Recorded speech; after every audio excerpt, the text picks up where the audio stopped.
8 o 9 minutos en el territorio continental ecuatoriano, buscando la verdad y abogando por la unidad nacional en pro de la paz y la seguridad en el Ecuador. Queremos dar la bienvenida a nuestros siguientes invitados, el doctor Esteban Santos.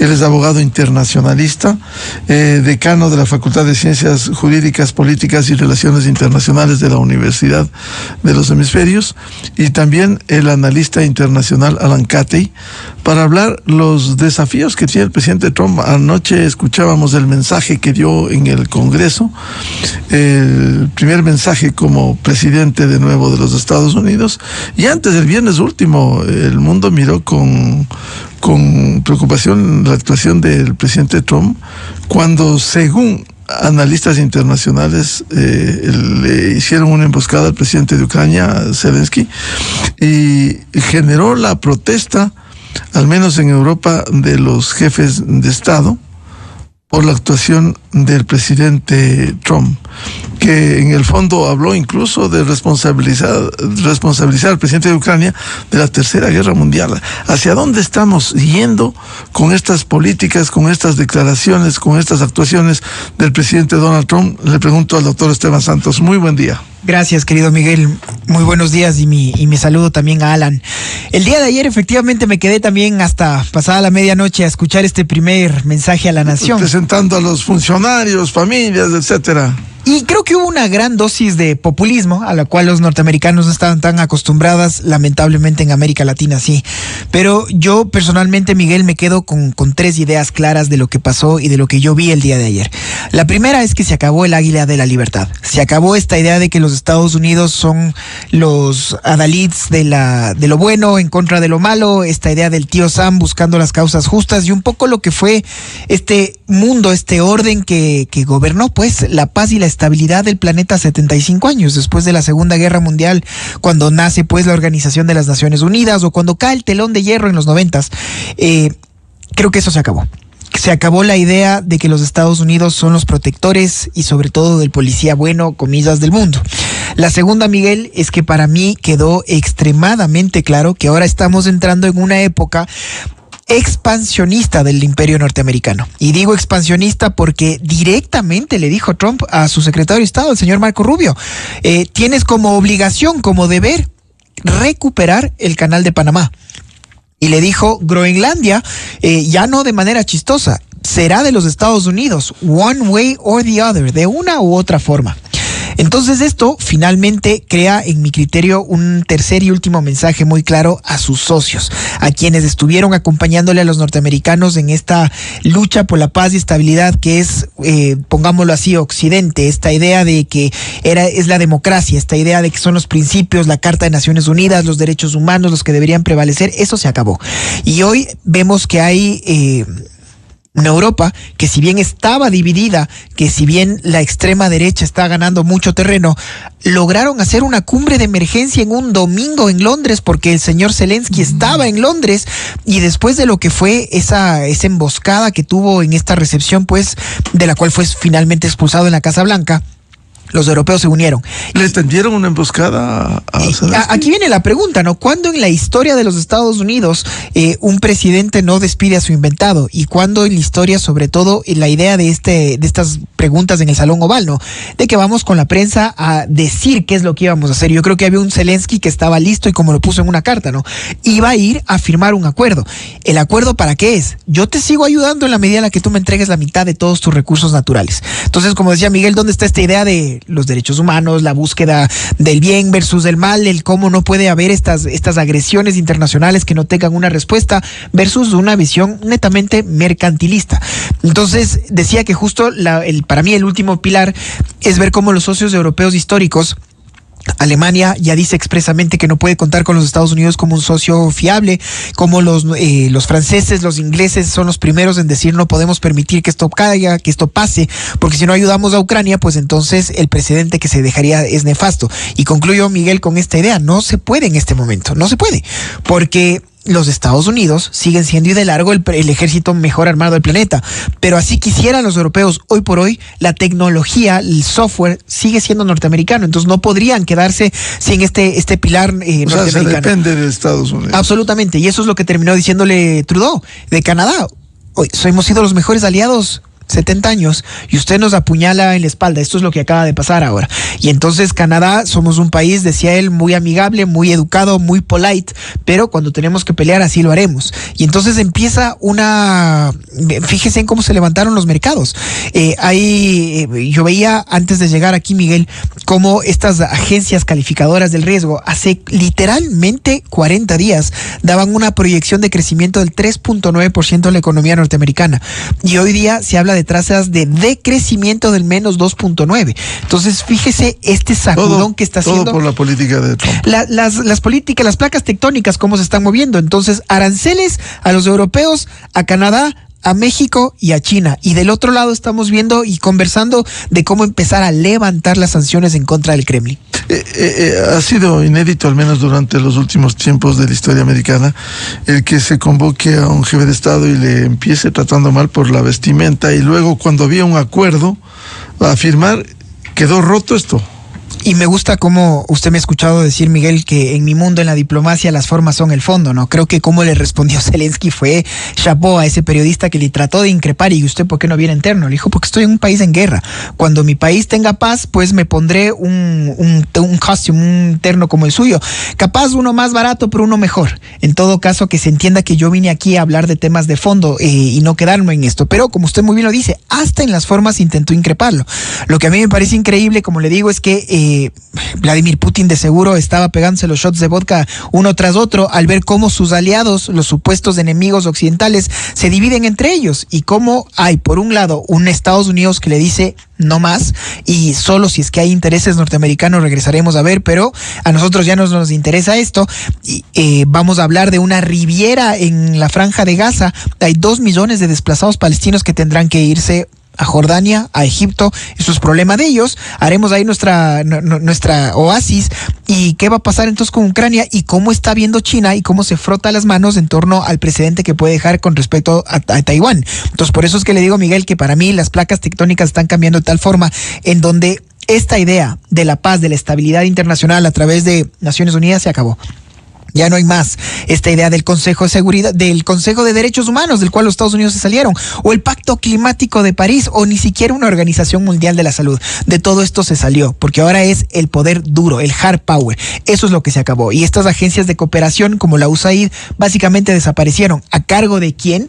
De tecnócratas, que ayer Trump dijo que se acabaron esta idea de que tecnócratas puedan ponernos, que no han ya votado por ellos, y que puedan imponernos cómo vivir. Y mientras le aplaudían a Elon Musk, ¿no? El multimillonario más grande que tiene la humanidad ahora, que él es el que está encargado de este departamento de mejora, se dice, en los Estados Unidos. En fin, hay muchos cambios. Lo que a mí me compete decirles, yo no estoy seguro si es que el mundo, y sobre todo los norteamericanos, estarán atentos a esto, pero ese liderazgo moral, ese liderazgo ético, es lo que hoy por hoy se está perdiendo, y eso es lo que yo lamento, que vamos a ver qué pasa, y quién ojalá recompone esta parte del concierto internacional, que no lo veo hoy por hoy con los Estados Unidos, y tenemos 4 años de este poder duro, por lo menos 2 hasta que se den estas elecciones de medio término, en donde hay un Donald Trump que tiene absoluta patente de corso. Es del Partido Republicano, controla la Cámara Alta, la Cámara Baja, y ya vimos ayer igual que tiene una de las Cortes Supremas más conservadoras de los Estados Unidos. Como último dato anecdótico, 3 demandas diarias, ya superan las 77 demandas hasta ahora y contando.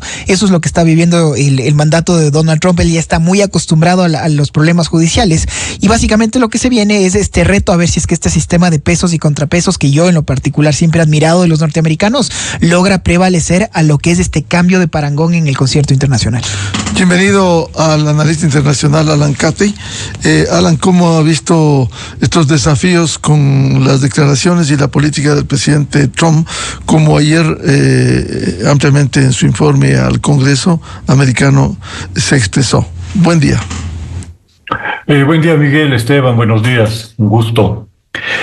Bueno, yo la única palabra que tengo al respecto es desolación. Asistimos al final de un concepto que se trató de implementar en las relaciones internacionales para modificar lo que históricamente había sido esta especie de ley de la selva, de ley del más fuerte en las relaciones internacionales.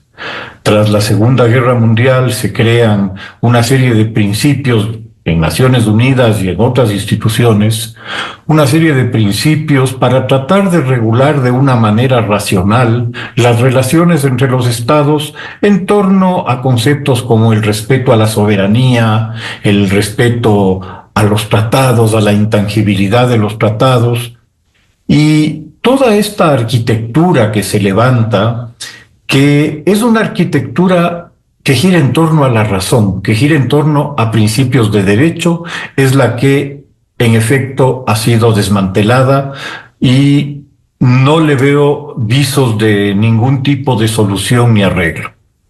El multilateralismo como medio de relación entre los estados es algo que también ha desaparecido. Recordemos nada más la frase que tuvo Trump hace un par de días en relación a lo que se ha significado uno de los más notables experimentos de acercamiento y de unidad que se han dado en el mundo, como es la creación de la Unión Europea. Y a este esfuerzo y a este trabajo que realiza la Unión Europea, que le permite superar 1000 años de guerras, 1000 años de conflictos, a este proyecto europeo, Trump lo acusa de haber sido creado, palabras textuales con el perdón del público, para joder a los Estados Unidos. Estas circunstancias que ya señaló bien Esteban, nos hacen ver que ese orden internacional que había salido de la Segunda Guerra Mundial no existe más y que más bien estamos caminando hacia un nuevo tipo de orden internacional que todavía está por definirse, aunque hay pistas que estarían marcándonos el camino. En el caso de los Estados Unidos, estas pistas las señalaría yo como el acercamiento al gobierno de Trump de las más grandes fortunas de los Estados Unidos, de las empresas multinacionales más poderosas que tienen presupuestos superiores a los del 90% de los estados del mundo. Todo este conglomerado de poder económico arropa al presidente Trump, lo rodea, lo apoya y en efecto, como en su momento lo anunció el expresidente Biden, estamos asistiendo a la consolidación de un Estado oligárquico. El Estado democrático norteamericano desapareció y está dando paso a un Estado oligárquico cuyas definiciones todavía están por verse y probablemente están en proceso de negociación constante, como todo lo demás, al interior de la administración de Trump. Esta consolidación de un proyecto oligárquico va directamente en coincidencia con lo que sucede en Rusia y con lo que sucede en China. Rusia, en efecto, está gobernada por una oligarquía a la cual mantiene férreamente unida y bajo su control el presidente Putin, y en el caso chino, el Partido Comunista, que de comunista dejó de tener absolutamente todo hace bastante tiempo, cuando empezó su crecimiento económico extraordinario, el llamado o el ex Partido Comunista Chino es la oligarquía que efectivamente maneja a China con el Politburó como el directorio de una gran empresa que es China hoy. Esta deriva hacia un Estado oligárquico me parece que es bastante evidente y creo que hacia allá estamos encaminados. En cuanto a los últimos eventos, el tema de la reunión, si así se le puede llamar, del presidente Zelensky con Trump el día viernes pasado, tiene un punto de partida que para mí es el más decidor y preocupante de todos. No solamente que se trata de una humillación diplomática, de una grosería increíble de parte del gobierno norteamericano, sino que es algo más básico. Cuando yo invito a alguien a mi casa, lo que yo busco es tratarle de la mejor manera posible. O sea, ese sentido esencial del respeto al huésped, de la hospitalidad, es algo completamente perdido para una administración en la que aparentemente lo único que se entiende es la fuerza y el único valor que existe es cuánto dinero hay de por medio. Que se haya llegado a una situación de esta naturaleza en Estados Unidos, que durante 250 años ha sido la democracia modélica del mundo, si se quiere, ha sido el sitio en donde esos migrantes europeos del siglo XVII que llegaron, o del XVI, que llegaron a Estados Unidos huyendo de la persecución política, de la persecución religiosa, y crearon un estado de libertad, hoy día lo están perdiendo. Y lamentablemente esa imagen de la democracia que Estados Unidos había proyectado al mundo va acompañada de otros temas que también se abandonan. El concepto de libre comercio, la bandera de todo el mundo occidental, que ha sido el impulsor principal del comercio del mundo y el factor esencial para el desarrollo del mundo en los últimos 200 años. El abandono del libre comercio con estos aranceles que son punitivos a quienes producen mejor que Estados Unidos, más económicamente que Estados Unidos, y que por eso tienen éxito. Y resulta ahora que no, que eso que fue válido durante 200 años, en los cuales Estados Unidos y el resto del mundo occidental crecieron en torno al concepto de libre comercio, ahora ya no vale. Y vean lo paradójico del asunto. La principal defensora de los derechos comerciales, de la libertad de comercio en el mundo en este momento, es China. Entonces estamos asistiendo a un momento pivotal en la historia. Estamos asistiendo, creo yo, a un cambio de época que viene marcado definitivamente por un ascenso de una serie de ideas contrarias a la ilustración, contrarias a los conceptos de la democracia, contraria a los conceptos de la libertad de mercados y únicamente basada en la fuerza. Las relaciones internacionales reguladas hoy día por la intimidación, reguladas hoy día por la aplicación de sanciones o por las amenazas, que muy poco espacio dejan para esos ideales de cooperación mundial que tan importantes resultan hoy día respecto de muy eventuales pero reales amenazas que el mundo puede enfrentar, como es el tema del cambio climático, como es el tema de la salud. La posibilidad de nuevas epidemias, la posibilidad de nuevos eventos, brotes virales o bacterianos, evidentemente está ahí. Y curiosamente está muy presente en este momento en Estados Unidos. Esta visión de los antivacunas que han eliminado la necesidad de que los niños se vacunen de sarampión ya originó una víctima y el dispare de varias alarmas respecto del poco nivel o del insuficiente nivel de cobertura que están teniendo esas personas en Estados Unidos. Y en el momento en que en la principal potencia económica del mundo, en uno de los centros de investigación más importantes que tiene el mundo, como son las universidades norteamericanas, se empieza desde el gobierno a negar a la ciencia, a la evidencia científica, eso nos da una pauta de que estamos yendo por muy malos caminos. Vuelvo con el doctor Esteban Santos. ¿En manos de quién está el mundo ahora? Porque uno pudiera preocuparse incluso con posiciones impredecibles, en otras con certezas, como los aranceles que los anunció y que va a complicar la parte económica. ¿Cómo ve usted eso? A ver, lo primero, estimado Miguel, creo que Alan tal vez se lo pueda decir más duro, no sé si más claro. Creo que estamos todos viviendo este nuevo momento en las relaciones internacionales, en el devenir del mundo.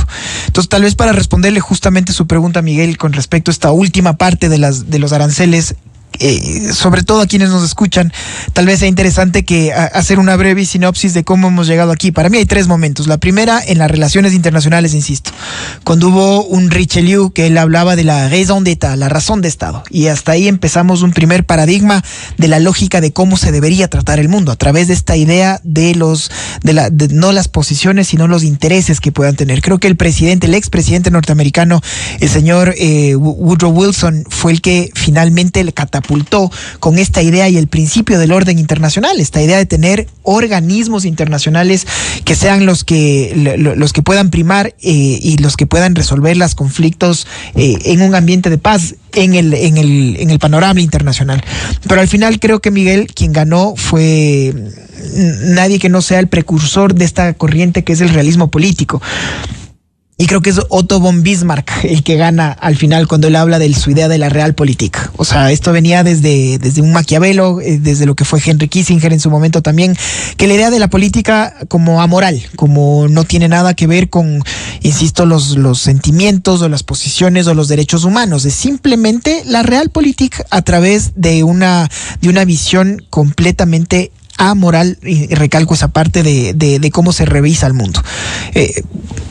Sigo pensando y digo, Maquiavelo, él decía que hay formas de gobernarla, cuando hablaba su mítico libro en El Príncipe, ¿no? La una es a través de las armas y buenas leyes. Y él decía que el hegemón, él debería poner las leyes que usted quiera, pero usted tiene que ser el primero en seguir sus leyes, porque si usted no lo hace, el resto va a decir, ¿y por qué le tengo que hacer yo caso a lo que usted mismo acaba de ponerlo como un orden internacional? Creo que eso pasó en los Estados Unidos cuando se rompió en la segunda invasión a Irak con Saddam Hussein, cuando George Bush hijo dijo que habían las famosas armas de destrucción masiva y demás, luego de la caída de las Torres Gemelas, y habían topado al hegemón en su fuero interno, pues en las Torres Gemelas, y alguien tenía que pagar. Y cuando el mundo le dijo que no, el Consejo de Seguridad de Naciones Unidas le dijo, no está usted autorizado, pues poco nada me importa. ¿Y qué vamos a hacer contra los Estados Unidos? Y esto es lo que creo que va a pasar ahora, cuando hay un Canadá que con bien le dice, oiga, hemos firmado acuerdos, los acuerdos son para algo. Y no solo que somos miembros de la OMC, sino que también tenemos un acuerdo de libre comercio que usted lo está violando directamente. Ahora vamos a ver con lo que le decía, si las instituciones están por encima de las personas, y sobre todo las instituciones que fueron creadas por estos hegemones podrán estar y sobrellevar al propio hegemón. Eso es lo que está ahora en juego. Y por eso es que míticamente, por ejemplo, cuando el Ecuador le ganó a la Unión Europea en el tema del arancel del banano, fue la primera vez que los pájaros dispararon a las escopetas, porque era el pequeño que le logró sentar al hegemón de la Unión Europea. Esta Unión Europea que, otra vez, como muy bien lo dice Alan, nació de la guerra, nació de esta idea de cómo cooperamos para lograr tener un desarrollo. Bueno, sufrieron 2 guerras mundiales. Y después de estas segundas guerras mundiales vino esta idea, ya vimos las atrocidades que pueden tener las armas nucleares. Y entonces ahí vino este principio en las relaciones internacionales de la mutua destrucción asegurada. O sea, como decía Einstein, si es que la tercera guerra mundial es nuclear, no tengo idea qué va a pasar, pero estoy seguro que en la cuarta será peleada con palos y piedras, decía él. Entonces, ¿qué pasó con esta idea de si los rusos tienen armas nucleares y los norteamericanos y algunos europeos también? Hubo paz, porque nadie estaba tan loco como para creer que alguien va a aplastar el botón. Y entonces ya nadie invertía en seguridad, Miguel, porque todo el mundo decía, en el peor de los escenarios están los norteamericanos que nos ayuden, como también míticamente Churchill decía, los norteamericanos después de hacerlo, después de intentarlo todo, finalmente harán lo correcto, decía él. Entonces, esta lógica de que había un mundo y habían reglas y había un orden internacional. Entonces, al final, ¿por qué se rompe esto? En el primer mandato de Donald Trump en 2016, él decía que la OTAN, sí, pues, NATO en inglés, no sirve. El propio Macron decía que estaba en acefalía, porque nadie ponía su cuota del por lo menos del 2%, porque había estabilidad, porque había paz, porque había la lógica de gastar el dinero en otras cosas que no sean armas. Y fíjese ahora cómo estos presupuestos se dispararon de todo el mundo. Va a tomar un tiempo, pero Europa acaba de anunciar su mayor rearme desde la Segunda Guerra Mundial. Miguel, que una Alemania diga que nos vamos a rearmar y el mundo lo aplaude, que Japón acabe de anunciar su mayor paquete de rearme y el mundo lo aplauda, eso no es decirlo menos. Entonces, claro, ahora tenemos unos Estados Unidos que esta es para mí la parte más sensible, porque recuperar la confianza, eso es lo que más cuesta. No tengo dudas que logrará imponerse por las malas, lo que ya hemos visto en muchos escenarios geopolíticos. Ahora, el tema de seguirle viendo, como decía yo, como esta idea del águila, de la libertad, esta idea de los principios y de una humanidad detrás, eso es lo que creo que va a estar más difícil de todo. Yo hablaba con mi padre hoy de mañana y él me ponía el ejemplo del Ecuador, ¿no? Lo que fue cuando nos impusieron una paz en el CENEPA, y esto cómo se sintieron los ecuatorianos, y cómo después vino esta idea del ni un paso atrás, y cómo nos paramos pues como ecuatorianos, y al final ¿qué tuvimos con los peruanos? Una paz entre iguales, que nos sentamos a negociarla, y ahora con los peruanos pues tenemos las mejores de las relaciones. ¿Qué quiero decir con esto? Yo realmente soy extremadamente escéptico del concepto de paz impuesta. Yo no creo que podrán intentar humillar a Ucrania y podrán intentar imponerle una paz. Yo no creo que eso va a durar en el tiempo. Los europeos lo conocen, los europeos saben que esto no pueden dejarlo como precedente, porque después vendrán todas las ex países de la órbita soviética, y eso lo conocen. Por eso hay una Polonia, una Finlandia, una Estonia, que están muy interesados en rearmarse, porque saben lo que se les viene. Entonces, ¿quién finalmente ahora va a ser, Miguel, este país que sea el que acoja, si es que va a permanecer el orden internacional como lo tenemos ahora? Las instituciones del Bretton Woods, que lo mencionaba Alan, esta idea de una organización mundial del comercio que puede imponerle y que le pueda obligar a un Estados Unidos a actuar hacia atrás, le veo muy difícil. Y por eso mi conclusión en esta segunda idea es: veamos entonces hasta dónde va a llegar este Estados Unidos, del cual se le tildaba de imperialista, pero ahora de expansionista. Estos ya no son discursos políticos sin saliva. Cuando, repito, le dijo directamente Marco Rubio, tú tienes como deber recuperar el canal de Panamá, y ya veremos cómo, one way or the other, de una u otra forma, pero Groenlandia será de los norteamericanos. Eso es lo que está ahora en juego, y vamos a ver la repercusión que tiene en otros lugares del mundo, como lo mencionábamos, la Riviera, comida en Gaza, lo que va a pasar en Taiwán, o evidentemente la conclusión de lo que será la guerra en Ucrania. Doctor Esteban Santos, y claramente Trump le está haciendo el juego a Putin.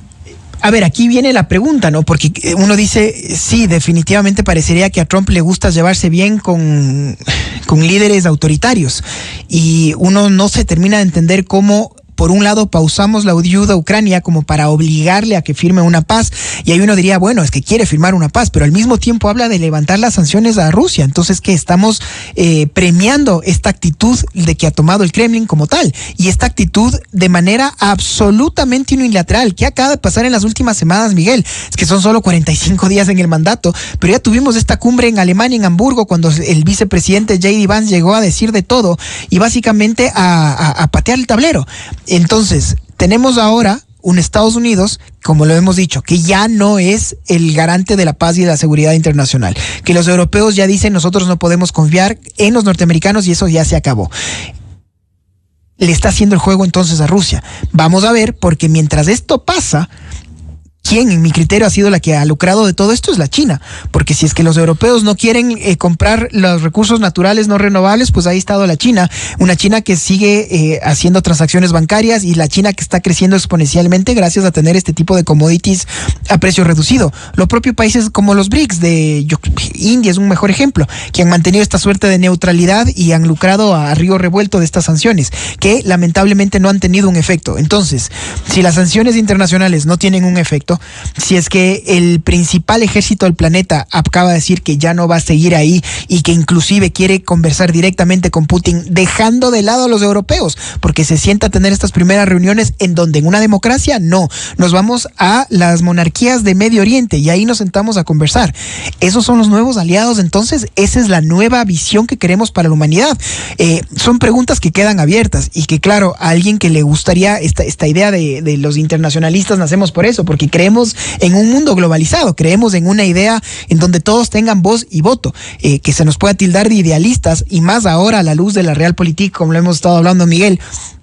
Pero yo sí creo que habrá una nueva generación que no esté de acuerdo, porque ya sabe lo que es perder las libertades, ya sabe lo que es no tener libertad de expresión, o no sabe lo que es lidiar con un gobierno autoritario. Ese, para mí, conclusión es este ideal del sistema de pesos y contrapesos, como le dije la primera vez, que lo he admirado tanto los norteamericanos, es lo que está en juego. No nos olvidemos que hoy tenemos el primer presidente en la historia de ese país que ya fue convicto, acusado, pero que no fue preso por el hecho de haber ganado la elección. Si él no ganaba, él hubiera estado preso ahora. Por eso es que el sistema como tal es el que está puesto a prueba, y eso es lo que el mundo está regresando a ver y en muchos casos a intentar emular.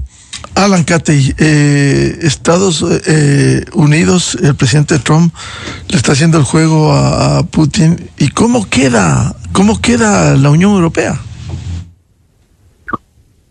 Vamos por lo segundo. La Unión Europea, lamentablemente, no tuvo la sensatez de, una vez derrumbado el Imperio Soviético, empezar por mantener una fuerza disuasoria o unas fuerzas armadas propias de un nivel razonable, a sabiendas de que en el mundo las cosas dan vuelta.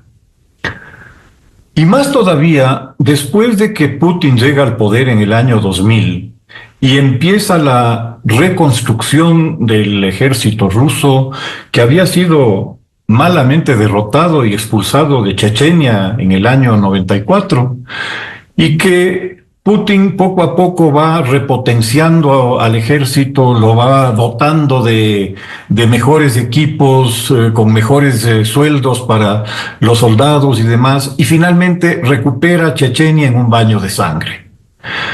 Y sigue sin querer ver que los propósitos de Putin no se limitaban a Chechenia, que después a Georgia le amputa 2 de sus regiones, Osetia del Sur e Ingusetia, a cuenta de que estaban siendo maltratados los ciudadanos rusos en estas 2 regiones por parte de los georgianos. Curiosamente, es el mismo argumento que en su momento, en 1938, utilizó Hitler para el desmembramiento de Checoslovaquia. Luego se produce el episodio de Crimea y Europa sigue en este sueño de bella durmiente en el cual se sumió luego del derrumbe del Imperio Soviético. ¿Cómo no ve Europa durante 10 años el crecimiento y la agresividad rusas que se expresan ya en la captura de Crimea primero y luego en el financiamiento de los combatientes prorrusos en las zonas ucranianas de Luhansk, del Donetsk, que son zonas geográficamente ucranianas, así reconocidas por Rusia?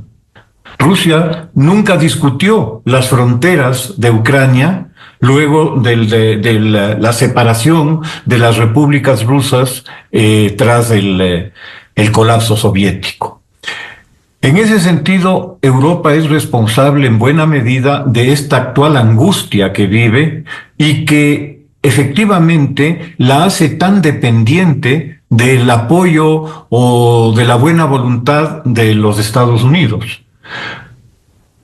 Todos los anuncios que está haciendo Europa en este momento respecto de cómo recuperar su capacidad militar hablan de un horizonte de 4, de 5 años. Ojalá lo tengan, y ojalá mantengan la decisión de defenderse a sí mismos.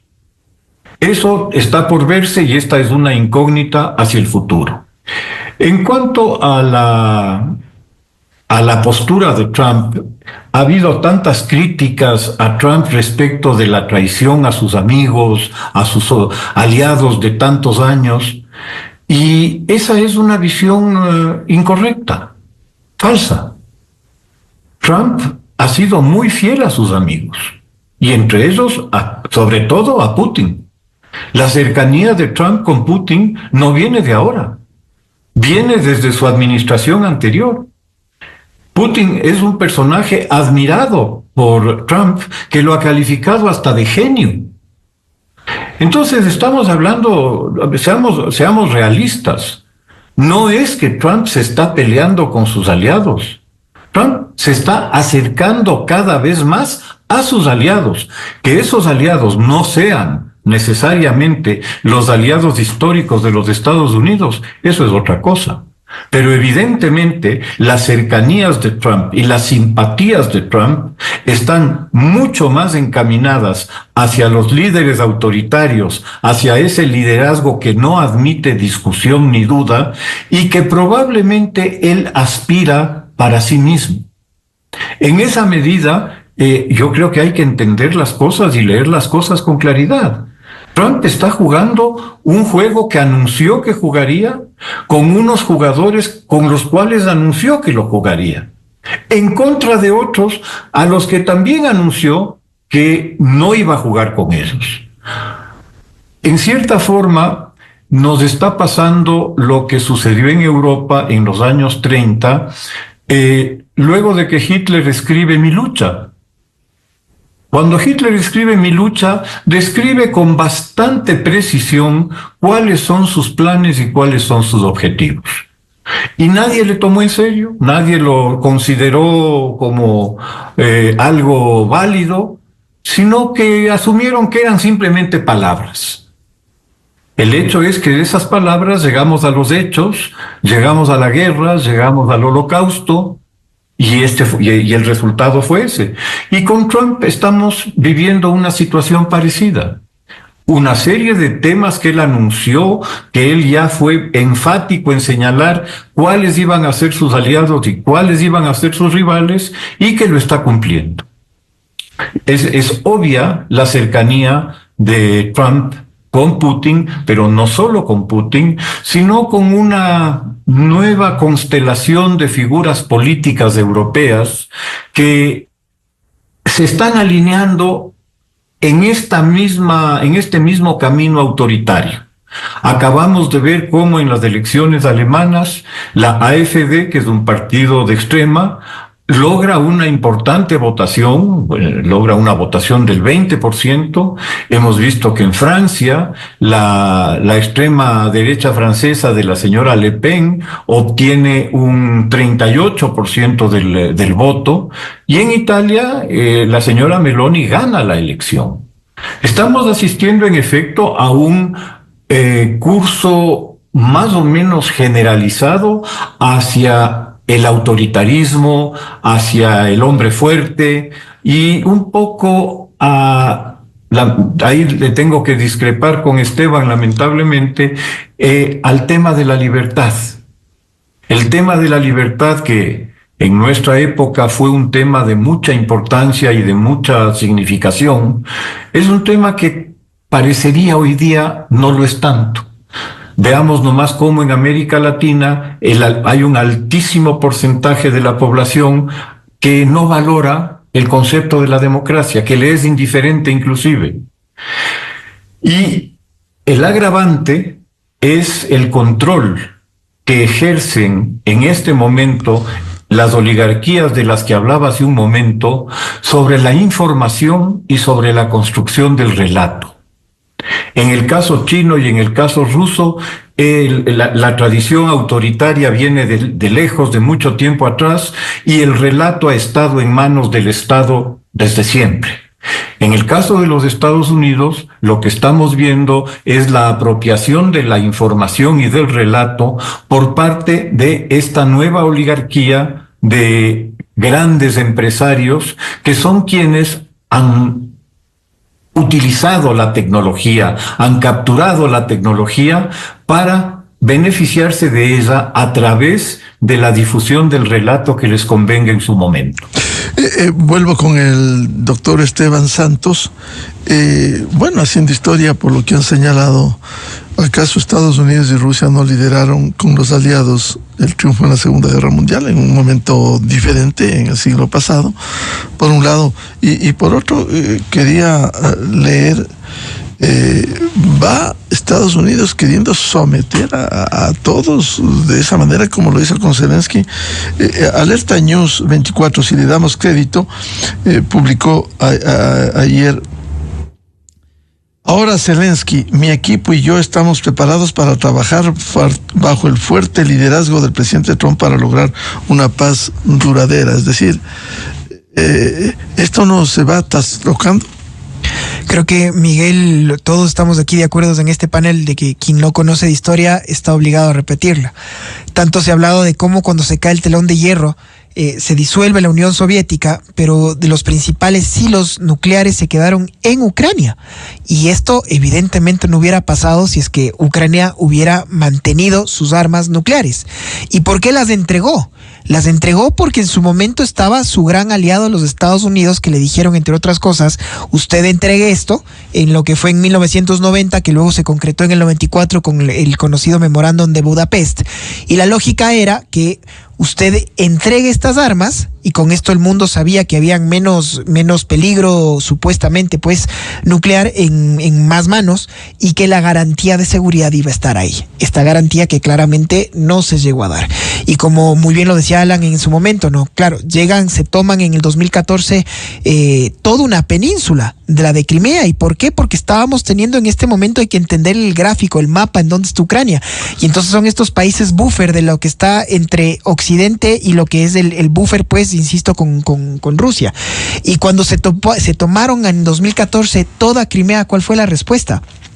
Como decían algunos politólogos, colegas españoles, el deeply concerned, ¿no? O sea, sí, Europa dijo, estamos viéndolo muy de cerca, por ahí alguna sanción, pero en general una respuesta extremadamente tibia. Y entonces, claro, ¿qué es lo que necesitamos para que esta historia no se vuelva a repetir? Para que no volvamos a tener las atrocidades que el mundo ya ha sido capaz de reconocerlas. Entonces, tener, sí, aliados que fueron en su momento para ganar la Segunda Guerra Mundial, pero que al siguiente día empezaron a pelearse en lo que se conoció como la Guerra Fría, que duró tantas décadas y que marcó las riendas del mundo como tal. ¿Cómo hacemos para entender que el mundo no puede ser bipolar, que no puede ser o estás conmigo o estás del otro lado o estás en contra? Esa es la lógica de las instituciones internacionales, pero el momento en que las instituciones ya no tienen dientes, el momento en el que los poderes, las potencias dejan de creer en la institucionalidad, pues hasta ahí llegamos. ¿Cómo es posible que tengamos, por ejemplo, una orden de detención y captura, por poner un ejemplo, del presidente, del actual primer ministro Benjamin Netanyahu? ¿Puede estar usted a favor o en contra? Solo estoy poniendo el ejemplo. El fiscal general de la Corte Penal Internacional. ¿Y qué quiere decir esto? Que cualquier país que reconozca la jurisdicción de la Corte, del Estatuto de Roma, está en la obligación de tener que detenerlo. Lo mismo, exactamente lo mismo pasó con Putin. Y Putin se fue a Mongolia y le recibieron con alfombra roja. Entonces decían uno, bueno, es que es Mongolia, pero también es un país que está bajo esa órbita, Y cuando llega Trump, ¿cuál fue la primera visita grande de Estado que tuvo? Con justamente el premier de Israel, y lo recibieron también con alfombra roja. Y entonces, ¿en dónde queda toda esta idea de la jurisdicción de la Corte Penal Internacional? Como decían algunos republicanos, como Lindsey Graham, no, es que esto es solo para países africanos, pues no es para nosotros. Esta idea no nos puede aplicar a nosotros, como esta idea de Orwell, ¿no? En esta granja somos todos iguales, pero hay siempre unos que son más iguales que otros. Entonces, claro, se fracciona el sistema internacional. Si ya no creo que va a haber esta justicia internacional a través de cortes, ¿qué podemos esperar? Volvemos a la fuerza sin más. Eso es lo que busca el mundo, un rearme masivo, y que los garantes de la paz sean las monarquías de Medio Oriente en este momento, en donde quedan los principios. Porque lejos de discrepar, estimado Alan, estamos de acuerdo en el concepto de libertad, que aquí en Latinoamérica, de acuerdo al último Latinobarómetro, hay muchos universitarios, y esto yo lo veía con gran esperpento, que no tienen problema en estar en un gobierno autoritario a cambio de tener prosperidad, a cambio de tener 3 platos de comida al día, y en fin, porque no conocen lo que son, no es lo mismo lo que vivieron los europeos, por ejemplo, y ellos sí conocen lo que es estar en estos regímenes totalitarios y lo que les costó recuperar su libertad. Quien no conoce de historia está obligado a repetirla, ¿no? Ya sabemos lo que fue después de la Primera Guerra Mundial, cuando el mundo tuvo hambruna porque los países se cerraron, porque supuestamente no podemos comercializar con los vecinos porque yo tengo una crisis interna. Y entonces, Miguel, nos dimos cuenta que la cura fue peor que la enfermedad. Con esa lógica nace el Bretton Woods, con esa lógica nace lo que se conocieron después como esta idea del GATT, los acuerdos sobre tarifas y aranceles que gobernaron el tráfico internacional, de cómo hacemos para tener esta idea de libre comercio, este libre comercio que hoy está más puesto en vilo que nunca. Todo eso se echa abajo, hacia el traste, y ahí viene la pregunta final. Bueno, y entonces, ¿quién capitaliza de esto? Como muy bien lo decía Alan, entonces es ahora China, la China comunista, que de comunista ya nada. Ellas son las que están capitulando, que son los que tienen ahora la moral por la mano, los que están diciendo que se tiene que respetar un orden internacional y que no se puede jugar con la estabilidad monetaria y del comercio del mundo de esta forma. Eso es un poco el escenario en el que estamos viviendo. Entonces, la conclusión, sí, Trump durará 4 años. Vamos a ver en las elecciones de medio término, pero la marca, este desquebrajamiento con los socios históricos y con la mirada hacia la comunidad internacional, eso es lo que creo que va a marcar un antes y un después. Y por eso es que creo que estamos ya ante un cambio de paradigma en el orden internacional como tal. Bueno, y de la experiencia, el periodo de 4 años de un presidente con una reelección, pero ya en la anterior ocasión pataleó y no quiso entregar el poder, Donald Trump. Y hasta ahora dice que él ganó, que a él le robaron. Entonces vamos a ver cómo es justamente estos rasgos autoritarios, ¿no? Y cómo van a hacer lo que yo le vengo diciendo a Miguel. Si es que el sistema de pesos y contrapesos va a poder sobrellevar a esa una persona, lo que en Latinoamérica lamentablemente sabemos que no funciona, que aquí queremos refundar la patria cada 2-3 años y que siempre hay ese cacique, esta persona que es el águila de redentor. Populista, ¿no? Exactamente, ese es el primer episodio que están viviendo los norteamericanos, y vaya usted a ver que hay muchos norteamericanos que evidentemente quieren eso porque no conocen de todo lo que hemos estado hablando ahora. Claro, les interesa como hay solo, otros pues, que están absortos de lo que sucede en sus Estados Unidos, que no era así. Esa es la pregunta, y creo que esa es la palabra, porque no se pueden entender lo que está pasando y creen que no puedes llegar a las atrocidades de las que hemos estado conversando, de lo que llegaron a hacer el mundo en las primeras y segundas guerras mundiales. ¿Cómo hacer para mantener la paz? Esa es la pregunta del millón. Uno no firma la paz con sus amigos. Uno no firma la paz con sus amigos. Ahora, entendiendo que intentar imponer, esa es la segunda que yo le he dicho aquí en varias ocasiones, Miguel, que a mis alumnos les pongo siempre dentro del sílabo. Encuéntreme usted un ejemplo de paz impuesta que haya perdurado en el tiempo. Y usted pasa el curso, pregúntele a la inteligencia artificial. Los humanos no cumplimos porque es ley, cumplimos porque lo sentimos que es justo. Y el segundo que algo sentimos que no es justo, vamos a hacer lo que sea por no cumplir. El problema es que cuando a las personas a las que nosotros regresamos a ver, a las instituciones que creemos que son los garantes de la paz, de la estabilidad, de la seguridad, nos fracasan, nos fallan, entonces ¿hacia quién regresamos a ver? Y eso es lo que el mundo está viviendo en este momento, y por eso es que es tan difícil entender la situación de cómo puede terminar de complejizarse si es que no existe esta idea de regresar a un orden del multilateralismo que en mi criterio está completamente destruido hoy por hoy. Alan, Kate, es decir, la paz casi se vuelve más lejana debido a estas imposiciones de estos autoritarismos como está exhibiendo Donald Trump. A ver, en la historia se ve ejercicios de aplicación de procesos de paz que pueden haber durado mucho tiempo, pero que terminan resquebrajándose. La Pax Romana, la Pax Británica, la Pax Americana, que en su momento han sido los marcos referenciales alrededor de los cuales se han creado órdenes de alguna manera internacionales. Impuestos o más o menos impuestos, pero de alguna forma orden internacional. La alternativa al orden, naturalmente, es el caos. Y en esa medida, la necesidad del mundo por tener unas estructuras alrededor de las cuales poder establecer mínimos de relación, mínimos de contacto, con algún grado de confiabilidad, es absolutamente indispensable. A algo se va a llegar.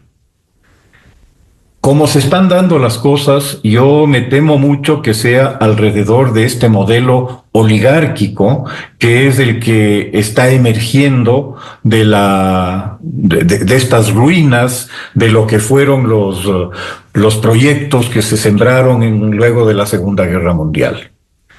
Que es una pena que este ejercicio de racionalidad que pretendió establecer un marco legal, un marco ético de las relaciones internacionales se haya perdido, es triste, pero eso es lo que es. Y el cambio hacia un modelo mucho más autoritario, llamémoslo de una manera, mucho más basado en la fuerza de cada uno de los actores, también parece que es una consecuencia a la que estamos yendo.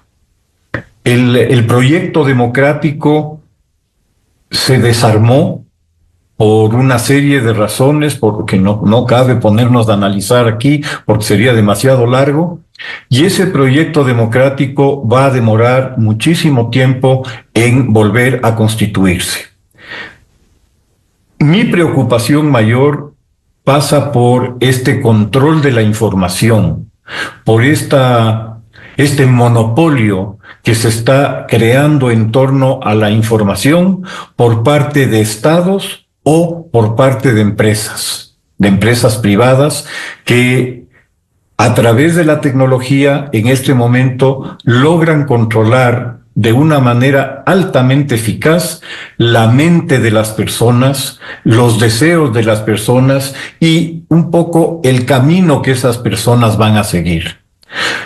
Y creo que es sintomático, al menos en el mundo occidental, que la principal tendencia que se esté dando en torno a la información sea más bien la desinformación, por una parte, en torno a la ciencia, y el mundo del espectáculo, como decía Vargas Llosa, que para lo que sirve es para entretener, para desviar la atención de la gente hacia el fenómeno deportivo, hacia la diva que canta, hacia el grupo de música, etcétera. Todas estas manifestaciones de la cultura del espectáculo que está ya montado en el mundo, básicamente para que la gente se quede en la casa viendo en la televisión lo que sucede en lugar de ser actores en sus vidas. Esta amenaza a la propia inteligencia de las personas y a la capacidad de las personas para analizar la realidad, para conocer la realidad, me parece que es el más grave riesgo hacia el futuro que vamos a enfrentar y que sobre todo los jóvenes van a tener que enfrentar, ojalá con decisión y con valentía. En consecuencia, el panorama es extremadamente complejo e incierto por estas consideraciones que han tenido ahora. Yo veo un panorama completamente incierto. Creo que hay unas luces que nos pueden hacer entender qué es lo que está pasando y hacia dónde vamos. Ojalá ese conocimiento del hacia dónde vamos nos permita reaccionar y nos permita buscar algún tipo de alternativa que no sea este gobierno no democrático, este gobierno mundial, este acuerdo mundial de orden mundial no democrático, basado fundamentalmente en la fuerza de los actores. ¿Por qué? Porque los criterios sobre los cuales se basaría este orden son criterios inestables. Es decir, dependemos de que China siga siendo una gran potencia económica, de que Rusia de alguna manera pueda salir del marasmo económico en que se encuentra, que Estados Unidos de alguna manera logre recuperar su capacidad productiva interna. Todos estos son, tal vez, todos estos son supuestos no consentidos que cualquiera de ellos puede originar cambios en esta estructura que no es estable de poder internacional y que al no serlo va a generar más caos. En ese sentido, creo yo que el camino, como decía hace un momento, pasa por entender lo que sucede. ¿Qué sucedió?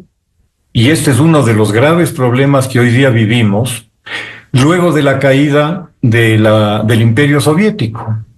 No fue capaz la academia de reconstruir un paradigma para explicarse la nueva realidad del mundo. Huntington hizo algún intento, hizo un planteamiento que tuvo sus limitaciones y tuvo su aceptación parcial o no, pero no hubo un paradigma tan claro como el que emergió de la Segunda Guerra Mundial del enfrentamiento este-oeste. Hoy día es indispensable el repensar esta estructura que está emergiendo esta estructura internacional que está emergiendo y cuyas características todavía no están definidas, todavía no están claramente establecidas y sobre las cuales estamos en cierta manera especulando. Ese trabajo de la academia de crear el nuevo paradigma para tratar de comprender la realidad internacional que emerge luego del abandono básicamente del concepto de la democracia, me parece que es el paso indispensable. Bien, muchas gracias por el valioso aporte al analista internacional Alan Catey y al decano, al abogado internacionalista y decano de la Facultad de Ciencias Jurídicas, Políticas y Relaciones Internacionales de la Universidad de los Hemisferios, doctor Esteban Santos, por su aporte a este análisis, los grandes desafíos y también incertidumbres con la administración de Donald Trump. Muchas gracias, Esteban y Alan. Siempre un placer. Gracias, Miguel. Gracias. Con esto cerramos la jornada de entrevistas y debates, la opinión diversa y libre en la revista de Opinión Democracia. Les recomendamos, ya viene en ExaFM el show de la papaya. Y a los miles de seguidores de la revista de Opinión Democracia, les deseamos un feliz miércoles y feliz continuación de esta semana. Muy buen día. La revista de Opinión Democracia, buscando la verdad en todas partes. Esto